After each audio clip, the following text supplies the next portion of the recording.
Let's take a look. Let's look at the right hand side first. These are the ones I like the most on the side. Now watch what you're doing. This is something small, but watch how you're rocking back. Okay, so we just need to just keep more of the weight on the back leg. That's a simple fix. You're just not thinking about it right now. But that little rock from there to when you get back to there is probably 2/10 of a second. So if you're 1/6, you know, that's gonna make you a 1/8. And believe me, you know, when it's little stuff that you can do to improve on your time to the plate. All right, now I want you to do this, okay? Now you just watch as we bring this leg up. Bless you. We can definitely get more forward movement, okay? Gravity's free. Let's use it. See what I'm saying? Because when you're coming up here, you're not moving forward. And you wonder why, man, well, how come I'm not really getting my chest over my front leg? Well, if you have no momentum going in this direction, this one, let's do the arrow. If I'm not moving that way, when my front foot hits, that momentum isn't going to pull my big upper half through. And that's where you're able to do that. That's where if we lift up the leg and start feeling not only it's the whole body, right? It's just not sitting at the hips, because I have some guys that'll just throw the hip out, and they'll be like a V, or they'll come in here and they'll look like this, where the hip's out but the head's still over the back leg. Okay, you want to bring the whole body. It's like it's a timber, but as you're timbering, you're bending that back leg. Okay. See how you're popping your hip out. So you got to see how the hip's out, but then the body's back. You have to get through that fear. See how this is? See how you're there? See how the head's still staying over there, but you stuck your hip out. Get that body going. That's where you're feeling like you're falling down the stairs. It's an uncomfortable feeling that you drive through. You just learn how to go through it and realize, okay, it's not that bad after a while. That's just going to enhance. We're adding gunpowder to your bullet now, right? Our bullet's flying where we want it to. Now we're adding the gunpowder to it.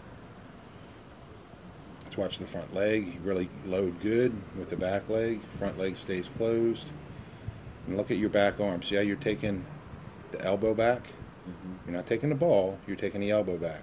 All right? That's good. Yeah. That's what we want. We don't want to take the ball back there, because then you don't get real rotational. But I take the elbow back here. So then keep watching it. Then you watch it come through. Whoop. And then see it lay back. Oh, that's beautiful. When your elbow is even with your ear at full external rotation, which is what that is. See how your elbow comes up? See how your elbow comes up and it maxes out right there? It's right behind your ear, right? Now you're pulling your head a little bit maybe. We'll see better from the front view. But that's healthy mechanics. When your elbow is lined and your elbow isn't in front of your ear at this point, where it's maximum, where it turns here, there's max right there. It's even with the ear. I have some kids where their elbow's out here. That's because they're not pulling their trunk. You're pulling your trunk. You're starting to get your trunk going. Okay, but that's a good spot for your arm to be in. Okay.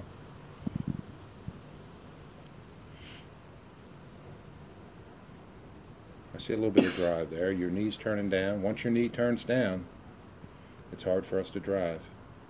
But there at foot plant right here, see how your hips are starting to get through? So here's this hip starting to get through. As we strengthen this back leg, that hip's going to get more and more this way as the arm is staying back. And that's where your velocity is going to go up. The other thing is, too, once we hit, boom. See all that movement? That's where we strengthen the legs. You strengthen the legs, and you keep that power in your body. Okay? So we got strength. That's where the squats are going to come into play. Good. Let's look at the front.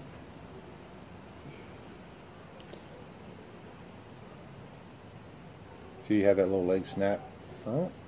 Like a, well, we want to get more. We want to get more of your body going forward. That's just a style you have with the leg snap, but let's get our body moving forward and let's see what it does with that leg. I don't know what's going to happen until you start getting your body moving. It's very important because gravity is that's why the hill is on a slant. That's why the mound is on a slant. That's why all the studies show that high velocity pitchers will get their body moving earlier than low velocity pitchers. And it's free. Doesn't cost you anything. The back leg isn't free. That's gym hours. That's freaking squat, and that's plyometrics. That's the other half. But gravity's free. Use it.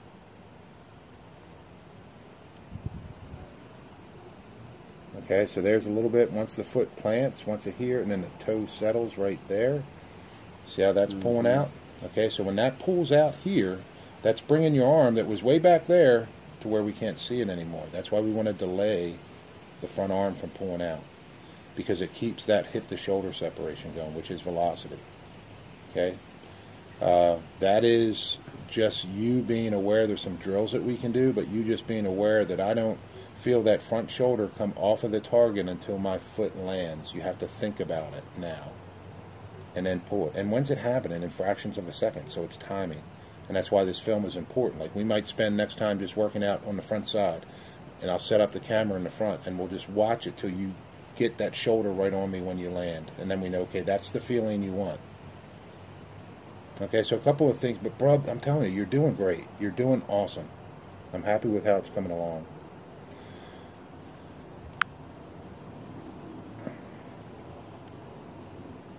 Okay, here's your contralateral tilt. Now, I'll get with Brent this past weekend with Top Velocity. I'll measure that out. That should be no more than 25 degrees, okay? And I don't know how to measure it with this angle tool. I'd be lying if I said I knew how. But if I take this, that's something I do it. I don't know where the angle is. Let's see this way. If I come across, oh, that's not it.